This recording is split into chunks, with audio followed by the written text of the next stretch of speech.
अभी जो हमारा नेक्स्ट कॉन्सेप्ट होगा वो होगा गोल्ड फॉइल एक्सपेरिमेंट के ऊपर।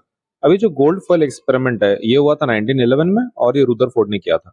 देखो अब तक की कहानी ऐसी है कि सब लोग जानना चाहते थे कि एटम अंदर से कैसा है, क्योंकि डाल्टन तक तो सब लोग यही मानते थे कि एटम के अंदर हम जा ही नहीं सकते, एटम कैसा है, इंडिविजिबल है, अंदर जा नहीं सकते। ये किसने बोला था? ये बोला था डाल्टन ने। ठीक है, ये कहानी थी। अब दिक्कत कैसा हो गया, उसके बाद जे जे थॉमसन ने अपना एक मॉडल दिया जिसको हम लोग प्लम पुडिंग मॉडल कहते हैं या फिर वाटरमेलन मॉडल कहते हैं, राइट।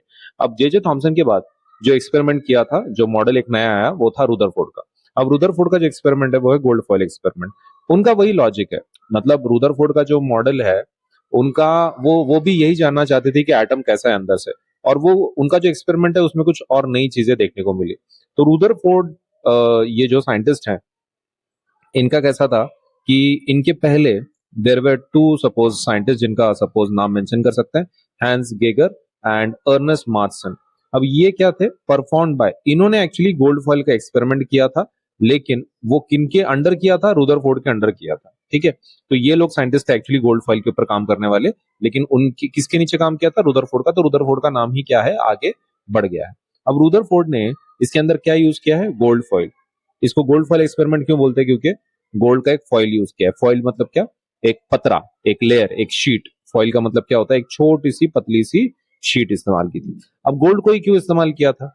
क्या वो बहुत बड़े अंबानी थे या फिर बहुत बड़ा पैसा था उनके पास? तो नहीं, बात वो नहीं थी। गोल्ड को इसलिए उन्होंने यूज किया क्योंकि गोल्ड हाईली क्या होता है? मेलिएबल होता है। मेलिएबल मतलब उससे एकदम पतली सी शीट हम बना सकते हैं। कैसी शीट बना सकते हैं? पतली शीट बना सकते हैं, वेरी थिन शीट बना सकते हैं। अगर पतली शीट हम बना सकते हैं तो इसलिए हम उसको क्या यूज करेंगे? गोल्ड यूज करेंगे इसके अंदर।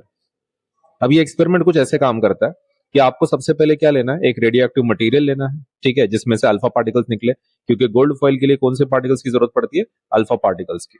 अब अल्फा पार्टिकल्स अगर आपको चाहिए तो उसके लिए कैसा चाहिए? You need some kind of radio active source. अब ये रेडियो एक्टिव सोर्स अपने लिए बहुत हार्मफुल हो सकता है, तो इसलिए इसको किस में रखना है? लेड शील्ड में रखना है। लेड की वजह से क्या हो जाता है, ये जो आपके रेडियो एक्टिव मटेरियल है ना, यूरेनियम या फिर पोलोनियम, जो भी आप यूज कर रहे हो, ये बाहर नहीं आ पाता। इसके जो हार्मफुल रेज है वो बाहर नहीं आ पाएंगे, और फिर अपने को क्या होगा? इफेक्ट नहीं होगा, बिकॉज रेडियो एक्टिव मटेरियल अगर है तो वो हमको कैंसर भी कर सकता है। तो हम क्या यूज कर रहे हैं? अल्फा पार्टिकल जो कहां से निकल रहे हैं? रेडियो एक्टिव मटेरियल से, जो लीड शील्ड में रखा गया है। तो लीड शील्ड क्या करेगी? लेड मतलब क्या?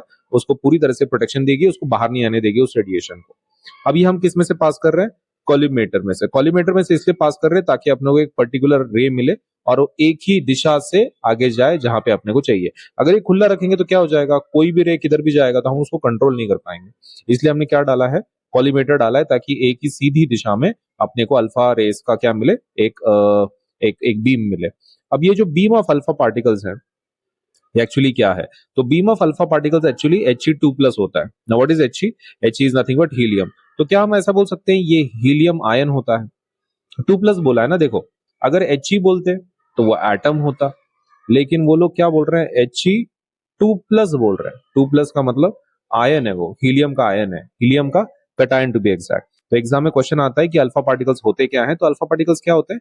हीलियम के आयन्स होते हैं। ठीक है, अब यहाँ पे आप देख सकते हैं ये रेस पास करने के बाद कुछ डायरेक्टली पास हो रहे हैं, कुछ डायरेक्टली पास हो रहे हैं, और कुछ वापस भी आ रहे हैं, कुछ उल्टी दिशा में भी जा रहे हैं, है ना? ऐसा हो रहा है। तो एकदम ultra thin gold foil use किया गया था। और ये जो इसको ऑब्जर्व करने के लिए क्या लगाया था उन्होंने? माइक्रोस्कोप डिटेक्टर लगाया था, ताकि अपने को पता चल सके कि भाई वो कहाँ पे हिट हो रहे हैं वगैरह। और ये कैसा मटेरियल से बना हुआ था जिसके ऊपर वो हिट हो रहे थे particles? That was fluorescent screen. Fluorescent मतलब जो चमकती है। अब ये जो एक्सपेरिमेंट है, मतलब ये चमकेगी कब? जब उसके ऊपर क्या गिरेगा? Alpha particle. तो अल्फा पार्टिकल जब ऐसे जाएगा तो अपने को दिखेगा ना, अगर चमक रहा है तो दैट मीन्स वहां पे वो हिट हो रहा है। फॉर एग्जाम्पल यहाँ पे अगर हिट हो रहा है तो चमकेगा। चमकेगा का मतलब क्या है? कि वहां पे वो पार्टिकल हिट हो रहा है, क्योंकि अल्फा पार्टिकल अपनी आंखों से तो दिखता नहीं ना। तो जब जब तक वो कलर नहीं देगा, जब तक वो चमकेगा नहीं, तब तक अपने को पता ही नहीं चलेगा कि वहां पे हिट हो रहा है कि नहीं हिट हो रहा है। सही है। तो उसके लिए क्या यूज किया था उन्होंने? फ्लोरोसेंट स्क्रीन, ताकि वो उसके ऊपर गिरे अल्फा पार्टिकल आपका ऐसा टकरा के, और फिर वो वहां पे क्या करे? ग्लो करे, चमके। अभी इसके कुछ ऑब्जर्वेशंस थे। ऑब्जर्वेशंस क्या थे? One of the first observation इस एक्सपेरिमेंट का था, most alpha particles pass through. Most alpha particle क्या हो गए? पास हो गए।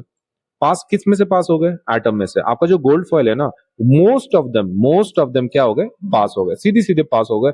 उसमें मतलब वो रुके नहीं, कुछ नहीं, सीधा सीधा पास हो गए। Most alpha particles pass straight through the foil undeflected, बिना डिफ्लेक्शन के सीधे सीधे वो चले गए। इसका मतलब वो एटम अंदर से कैसा होगा, एटम अंदर से कैसा होगा, पक्का खोखला होगा, मस्ट बी हॉलो। बहुत सारा एम्प्टी स्पेस होगा, बहुत सारा एम्प्टी स्पेस होगा एटम के अंदर, इसलिए तो पार हो गए ना।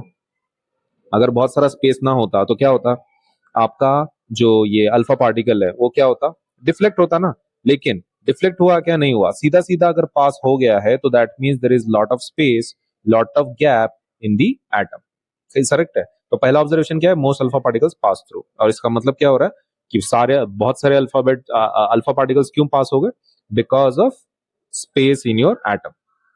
अभी जो दूसरा ऑब्जर्वेशन है वो है स्मॉल फ्रैक्शन डिफ्लेक्टेड, कुछ सम अल्फा पार्टिकल्स के साथ क्या हो गया, डिफ्लेक्शन हो गया। मतलब आपके अल्फा पार्टिकल्स ऐसे आए और ऐसे यूं चले गए, अल्फा पार्टिकल आ रहे हो यूं चले गए, ये आपका एटम है, ये आपका एटम है।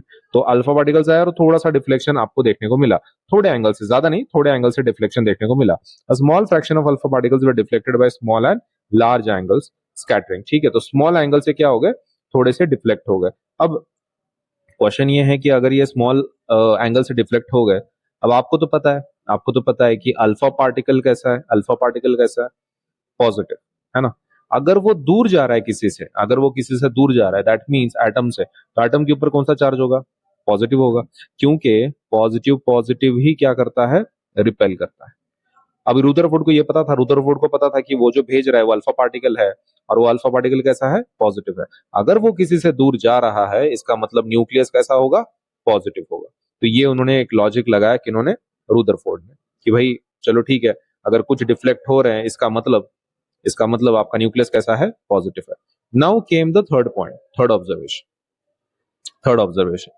ऑब्जर्वेशन में उन्होंने क्या ऑब्जर्व किया, रेयरली मतलब एक खांदी बार, कितनी बार, 1 in 20,000, मतलब अगर आप 2000 अल्फा पार्टिकल्स को सपोज भेज रहे हैं तो उसमें से एक बाउंस हो रहा था वापस उसी दिशा में 180 डिग्री से। 180 डिग्री मतलब क्या होता है, लीनियर पेयर की जैसा, है ना, 180 डिग्री स्ट्रेट लाइन के जैसा।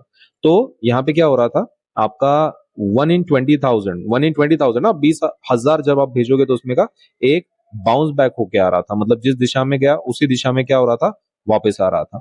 डिफ्लेक्ट नहीं हो रहा था, डिफ्लेक्ट नहीं, किसके बारे में बात कर रहे हैं, रिटर्न बैक, बाउंस बैक। तो 1 in 20,000 क्या हो रहा था, बाउंस बैक हो रहा था, 180 डिग्री का डिफ्लेक्शन था, क्योंकि ये आपकी लाइन है ना, तो ये 180 डिग्री होगी, करेक्ट, 180 डिग्री का डिफ्लेक्शन।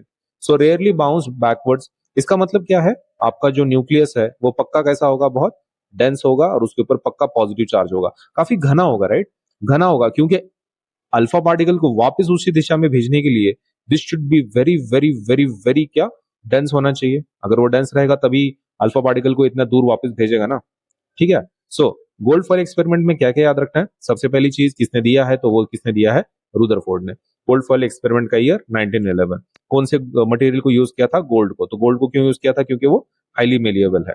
अल्फा पार्टिकल्स क्या होते हैं वो आपको पता होने चाहिए, अल्फा पार्टिकल्स क्या है, हीलियम न्यूक्लियस होता है, वो आपको ध्यान में रखना है, हीलियम आयन या फिर हीलियम न्यूक्लियस। उसके बाद ऑब्जर्वेशंस पूछेंगे, what is the first observation, most alpha particles pass, most alpha particles क्या हो गए, पास। ये कीवर्ड्स को ध्यान में रखना है आपको, मोस्ट क्या हो गए, पास हो गए, सम क्या हो गए, डिफ्लेक्ट हो गए, और रेयरली क्या हो गए, बाउंस हो गए। ये कीवर्ड्स को ध्यान में रखना है, most, pass, small, deflected and rarely bounced. कितना रेयर, 1 in 20,000।